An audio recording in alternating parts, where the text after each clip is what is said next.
வணக்கம். மீண்டும் முத்தியாளப்பன் ஜோஹோபார்லேருந்து பேசுகிறேங்க. ஓகே, அன்னைக்கு நான் இதுக்கு முன்னே போட்ட காணொலி சொல்லியிருந்தேன்ல, நான் வந்து இதுக்கு பதில் நிச்சயம் சொல்கிறேன். இந்த கோயில் எதனால இவ்வளோ கோயில் நம்ம சமுதாயத்தில் தேவைப்படுது அப்படின்றது விஷயத்த நான் இப்போது இதை விளக்கி சொல்கிறேங்க. இது கொஞ்சம் நீளமான காணொலி. ஓகே, அப்புறம் இது வந்து என்னோட தனிப்பட்ட ஒரு சின்ன ரிசர்ச். அதே சமீபத்தில் இது என்னோட தனிப்பட்ட கருத்து. மேபி சில பேருக்கு இது பிடிச்சிக்காமல் இருக்கலாம், ஆத்திரம் வரலாம், இது ஏன் இப்போ பேசுகிறான் அப்படின்னு இருக்கலாம். ஓகே, எல்லாத்துக்கும் சேர்த்து நான் இப்போயே ஒரு அட்வான்ஸ் மன்னிப்பு கேட்டுக்கிறேன். ஏன்னா இந்த விஷயம் வந்து கொஞ்சம் என்ன சொல்லுவாங்க, கொஞ்சம் ஹர்ட்டிங்காக இருக்கும். பட் வேறு வழி இல்லை, இதை பேசி தான் ஆகணும். இல்லைன்னா இது அப்படியே தெரியாமையே போய்கிட்டு இருக்கோம். ஓகே, ரெண்டு பிரச்சனைங்க இதில்.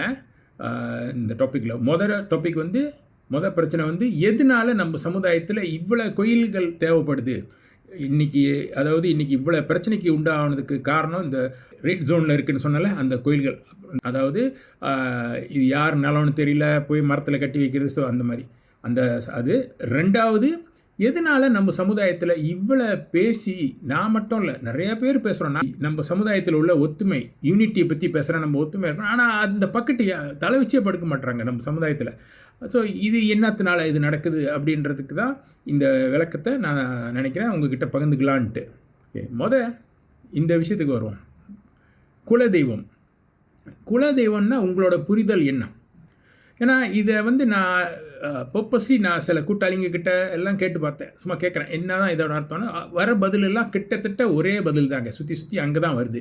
இது வந்து நம்ம முன்னவர்கள், அவங்களோட அப்பா அவங்க அப்படின்ட்டு அது அப்படி தான் போகுதுன்னு ஒழிஞ்சு அதை தவிர்த்து வேறு வித்தியாசமான பதில் ஒன்றும் வரமாட்டுது. சில பேர் மட்டும் சொல்கிறாங்க இந்த குலதெய்வம்ன்றது வந்து அவங்க காவல் தெய்வம் அப்படின்றாங்க. அந்த மாதிரியும் ஒரு கருத்து இருக்குது. ஸோ இதுதான் அந்த வந்த பதில்.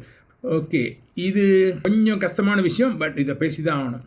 இந்த குலதெய்வம் வழிபாடுன்றது வந்து இன்னொரு எங்கல்ல என்னான்னு கேட்டிங்கன்னா, இது ஜாதி. இந்த ஜாதி வழிபாடை வந்து அதை ப்ரிசர்வ் பண்ணுறதுக்கு, அதை ஆர்ப்பாட்டம் இல்லாமல் இதை அந்த முறையை கடைப்பிடிக்கிறதுக்கு இது வச்சுருக்காங்க. இதுதான் அந்த குலதெய்வத்துக்கு பின்னால் இருக்கிற இன்னொரு விஷயம், அதாவது பேசப்படாத விஷயம். அதை குலதெய்வம் அப்படின்ட்டு அப்படியே கொண்டு போகிறாங்க. நம்ம சில பேர் பேசுகிறதுல இந்த வார்த்தையை நம்ம அடிக்கடி காதில் நம்ம கேட்டிருப்போம். குலம், கோத்திரம், ஜாதி, சனம் அப்படின்னு சொல்கிறோம். ஸோ இதெல்லாம் எதை பிரதிபலிக்குதுன்னா, அந்த ஜாதி, அந்த அந்த அந்த ப்ராக்டிஸை வந்து அதை தலைமுறையாக கொண்டு போய்கிட்டே இருக்காங்க. ஆனால் ஜாதின்னு சொல்லலை, இது ஜாதின்னு சொல்லாமல் குலதெய்வம் அப்படின்ட்டு அப்படியே கொண்டு வர்றது. ஸோ இதுதாங்க அதில் உள்ள ஒரு விஷயம்.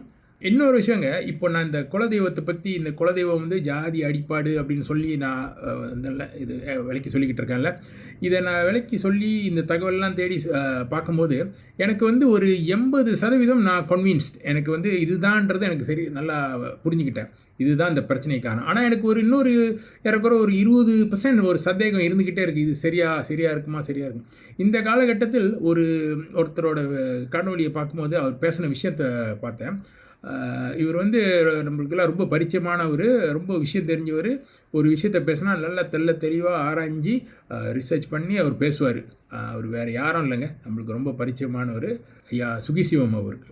இந்த விஷயத்தை பற்றி பேசுவார். அப்போ இது கேட்டதும் நான் 100% கன்ஃபார்ம் ஆகிட்டேங்க. எனக்கு தெரியும் இதுதான் பிரச்சனை. இந்த பிரச்சனைனால தான் இது இவ்வளோ தூரம் வளர்ந்து வந்து இன்றைக்கி இந்த நிலைமையில் நம்ம நிற்கிறோன்ட்டு. நீங்கள் அந்த காணொலியை கொஞ்சம் கேட்டு பாருங்கள். ஒரு சின்ன பாலிடிக்ஸ் இருக்கு. ஒன்று, குலதெய்வ வழிபாட்டை உற்றாதீங்கன்னு எல்லா பத்திரிகையிலையும் போடுவாங்க. குலதெய்வ வழிபாட்டை உற்றாதீங்கோ அப்படின்னு. அது நல்லதுக்கு சொல்ற ஐடியான்னு மட்டும் நம்பிடாதீங்க. ஏன்னா குலதெய்வ வழிபாடு இருக்கிற வரைக்கும் ஜாதி இருக்கும். இந்த உலகத்துல ஜாதியை வேர்ல இருந்து எடுக்கவே முடியாது. குலதெய்வ வழிபாடு இருக்கிற வரைக்கும் கண்டிப்பா ஜாதி இருக்கும். குலதெய்வம்ங்கிற கான்செப்ட்ல இருந்து விலகி வந்து அவன் வந்து வேறு வகையான தெய்வ வழிபாட்டுக்கு வர்றான் அப்படின்னா அவனுக்குள்ள இருக்கிற ஜாதி மறைய தொடங்கும். அப்ப அந்த குலதெய்வ வழிபாட்டுக்குள்ள சின்னதா பலவிதமான வழிபாடுகளை வைத்திருக்கிற போது அதை மாற்றணும். அப்புறம் ஏன் வந்து இந்த குலதெய்வம் இந்த விஷயத்துக்கெல்லாம் ரொம்ப முக்கியத்துவம் கொடுக்குறாங்கன்னா, வேற ஒன்றும் இல்லைங்க. இது வந்து நம்ம நிறைய படம்லாம் பார்த்துருப்போம். இது வந்து இந்த அந்த அந்த அந்த அந்த பேட்ச், அந்த ஃபேமிலிக்குள்ளேயே கல்யாணம் பண்ணிக்கிறது. அதாவது நம்ம பார்த்துருப்போம்ல, மாமா மகன், மாமா மகள், அப்படின்றது. ஸோ இந்த மாதிரி தாங்க இந்த அந்த அந்த ஃபேமிலிக்குள்ளேயே கல்யாணம் பண்ணுறது, இந்த நடைமுறை வந்து தலைமுறைக்கு தலைமுறை கொண்டு போகிறது தான் இதோட என்டையர் அந்த ஸ்ட்ரக்சர். இது வந்து ஒரு 2000 வருஷம் ஏறக்குறை, கூட குறைவாக இருக்கலாம், அது ப்ராக்டிஸில் இருக்குது இன்றைக்கி வரைக்கும். நம்ம இதை ரொம்ப பேசல இப்போ, ஆனாலும் அங்கிட்டு தமிழ்நாட்டை பொறுத்தவரையில் இது 2000 வருஷத்துக்கு மேலே அப்படியே வந்துக்கிட்டு இருக்கு. அப்புறம் அந்த கேள்வி இதில் இந்த விஷயம் பதில் சொல்லிடுறோம். அதாவது எதனால இவ்வளோ ஜாதி உண்டாயிருக்கு நம்ம இந்திய சமுதாயத்தில்? இப்போ தான் நம்ம அதை கொஞ்சம் தெரியாத காதல் உள்ள மாதிரி இருக்கோம். பட் இதுக்கு கொஞ்சம் பின்னால் போனால், நான் ஒரு முன்ன இது கொஞ்சம் தேடி பார்த்தேன், இது கொஞ்சம் நாளைக்கு முன்னே. குறைஞ்சது 500 ஜாதிக்கு மேலே இருக்குது தெரிஞ்சது. தெரியாதது இன்னும் நிறையா இருக்குது. அப்போது இந்த 500 ஜாதி எப்படி உண்டாகுது? அப்போது அதை கொஞ்சம் ஆராய்ச்சி பண்ணி பார்த்தா, அதுக்கு பின்னால் இந்த குலதெய்வம் ஐடியாலஜி வந்து அந்த ஜாதியை வந்து அப்படியே ப்ரிசர்வ் பண்ணிக்கிட்டே இருக்குது அடுத்தடுத்த தலைமுறை. இப்போது பாருங்கள், அது யார் அந்த தலைமுறைன்னு சொல்கிறாங்களோ அவருக்கு அடுத்து வருது, அவர் ஒரு 10 பிள்ளை பெற்றிருப்பார். அந்த 10 பிள்ளைங்க ஆளுக்கு 10 பிள்ளைங்க பெற்றிருக்கோம். அப்படியே அது பெருசாகிட்டு போகுது. அப்போது இவங்களுக்குள்ளேயே கல்யாணம் பண்ணுறது, அதாவது இது வந்து கிட்டத்தட்ட எப்படி சொல்லுவாங்கன்னா, ஒரு ட்ரைப், ஒரு கிளான் அப்படின்ற மாதிரி அந்த இடத்துல உள்ள அந்த கும்பல். உதாரணத்துக்கு அந்த குலதெய்வத்தை பேஸ் பண்ணி வந்தவங்க. இது வந்து நல்லா பார்க்கணுன்னா ஒரு படம் இருக்கும். படம் பேர் வந்து கும்கி படத்தில் அந்த ட்ரைப்ன்றவங்க அவங்களுக்குள்ளேயே கல்யாணம் பண்ணிக்கிறது. அதனால் வெளியுள்ள ஆள் வந்து கல்யாணம் பண்ண முடியாது. வந்தால் வெட்டு குத்துலாம் நடக்கும், கொலைலாம் பண்ணுவாங்கன்னு வச்சுக்கோங்களேன். அப்போது இந்த ஜாதியை வந்து எஸ்டாப்ளிஷ் பண்ணி இந்த மாதிரி கொண்டு போகிறது தான் அன்னைக்குள்ள நடைமுறையில் இருந்துச்சு. அது சரி தப்புன்னு நான் வாக்குவாதம் பண்ண வரல. ஆனால் இன்றைக்கி அதனால் வந்த இந்த பிரச்சனைகள் இவ்வளோ தூரம் போய்கிட்டு இருக்கு. அதாவதுங்க, ஒரு காலகட்டத்துக்கு ஒரு புத்திசாலி பிறப்பாங்க, ஒரு மகான், ஒரு என்ன சொல்லுவாங்க, ஜீனியஸ்ன்றவங்க பிறந்து வந்துக்கிட்டு இருப்பாங்க. அப்போது அவங்க வரும்போது அந்தந்த காலகட்டத்துக்கு தகுந்தாப்பில் கொஞ்சம் இம்ப்ரூவைசேஷன் பண்ணுவாங்க இந்த சமுதாயத்தில். உதாரணத்துக்கு புத்தர் 2500 வருஷத்துக்கு முன்னே புத்தர் பிறந்தது. அப்போ அவர் வந்து புத்திசம்னு ஒன்று உண்டாக்கிட்டார் ஒரு சமயம். அதே மாதிரி 2000 வருஷத்துக்கு முன்னால் இயேசுநாதர் ஜீசஸ் அவர் வந்து கிறிஸ்டியனிட்டி உண்டாக்கிட்டார்.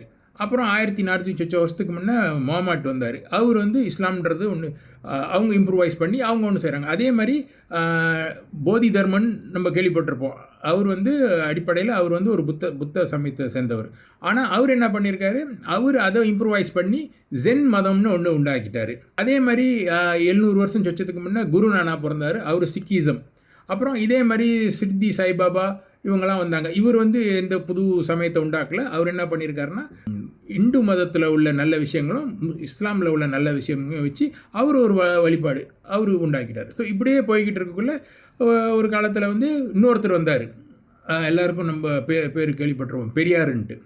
இவர் வந்தார். இவர் பார்த்தாரு, எல்லாம் குழம்பி போய் கிடக்குறாங்க, அவங்கவுங்க ஒன்று உற்பத்தி ஆக்கி வச்சுக்கிட்டு குழப்பி வச்சுக்கிட்டு இருக்காங்களேன்ட்டு அவர் ஒரு குண்டா போட்டார், கடவுளே இல்லைன்ட்டு. அப்போ எல்லாரும் அதிர்ச்சா, என்னடா கடவுள் இல்லைன்ட்டு. அப்போது அவர் வந்து ஒரு வழிபாடு அவர் உண்டாக்கிட்டார். அதாவது நீங்கள் கேட்பீங்க எப்படி கடவுள் இல்லைன்னா, அவர் வந்து ஒரு டெக்னிக் வச்சு அவர் அதை செஞ்சார். என்னன்னு கேட்டிங்கன்னா, அவருக்கு ஒரு ரகசியம் தெரியும். அந்த ரகசியம் எனக்கும் தெரியும், அந்த ரகசியம் உங்களுக்கும் தெரியும். வேற ஒன்றும் இல்லைங்க, இந்த பாட்டிலே சொல்லுவாங்க, அத்தனை உண்மைக்கும் அவன் சாட்சி, மக்கள் அரங்கத்தில் வராது அவன் சாட்சி,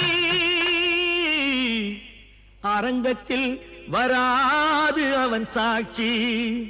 அத்தனை உண்மைக்கும் அவன் சாட்சி, மக்கள் அரங்கத்தில் வராது அவன் சாட்சி.